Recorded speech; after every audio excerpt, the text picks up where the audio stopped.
साहब करी कोरस वाला बढ़ाता।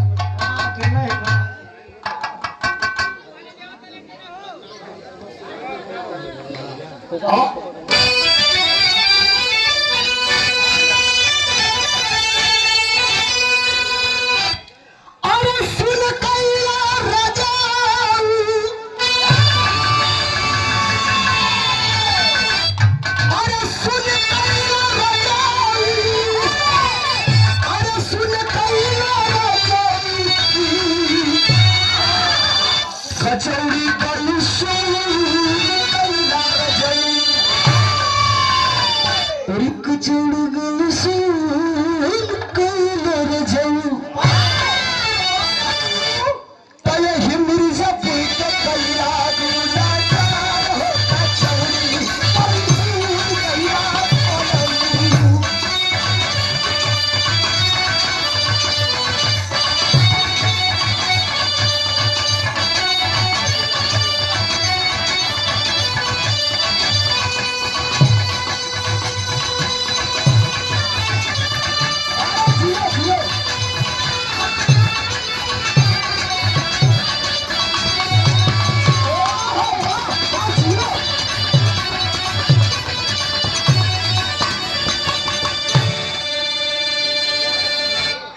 माँ की ममता महान होती है। माँ गंगा होती है, माँ जमुना होती है, माँ सरस्वती होती है। पूज्य हमारे धर्म के बड़का भैया श्री राम जन्म भैया विराह के जो बड़े अच्छे कलाकार हैं, उनकी माता जी के ओर से श्रीमती इंद्रावती देवी और माई के ओर से अगर भैया कमाई तो हमारे माई का ममता अटूट होला कहा जाला अमृत के धार केहू के तो पियाई ए बाबू एगो माई बिना ए पंचो कैसे करे जवा जुड़ाई ए भैया एगो माई बिना। तो माई के ओर से ये पैसा ना आशीर्वाद बहुत बहुत प्रणाम। तनी कम लगे तो उस्ताद तनी के बढ़ा लाता बढ़ा लाते।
अच्छा, बड़े सुंदर म्यूजिक के डायरेक्टर बड़े भैया श्री शिव प्रसाद जी के द्वारा ये बताओ तो कि रेट बढ़ाया पर मिले ना ये 50 रुपया बहुत बहुत प्रणाम करते हैं। मालिक आपका सुखी रखे।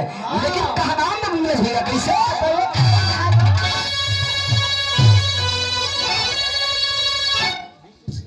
20 रुपया कम बा पूरा कर दिए घबरा जी।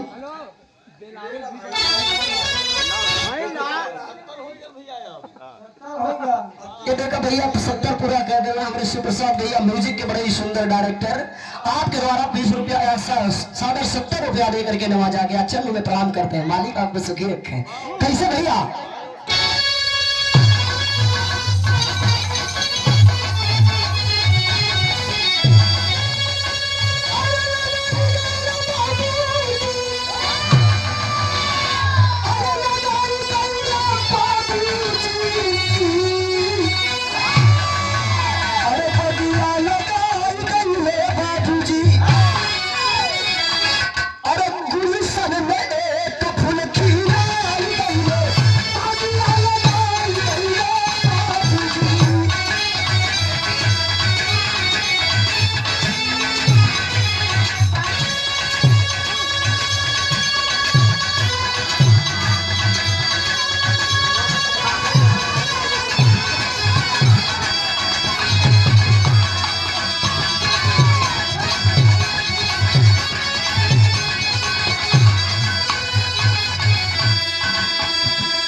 दर्जा दे करके नवाजा गया।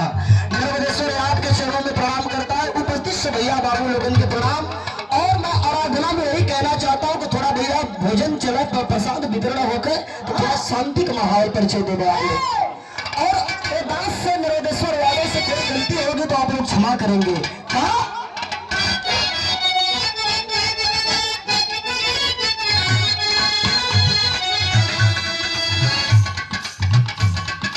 बाबूजी का भैया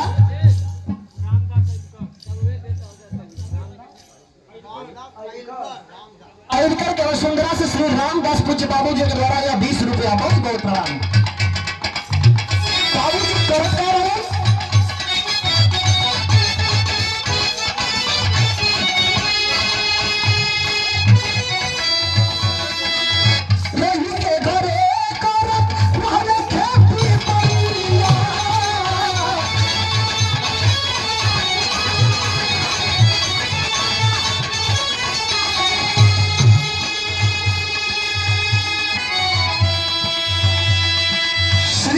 पूज्य बाबूजी भैरवा गोबरे की ऐतिहासिक सरजमी से यह 22 रुपया देकर के बच्चे का हौसला बढ़ाया गया। श्री चंद्र में प्रणाम। मालिक आपका सके रखा है। रही के घरे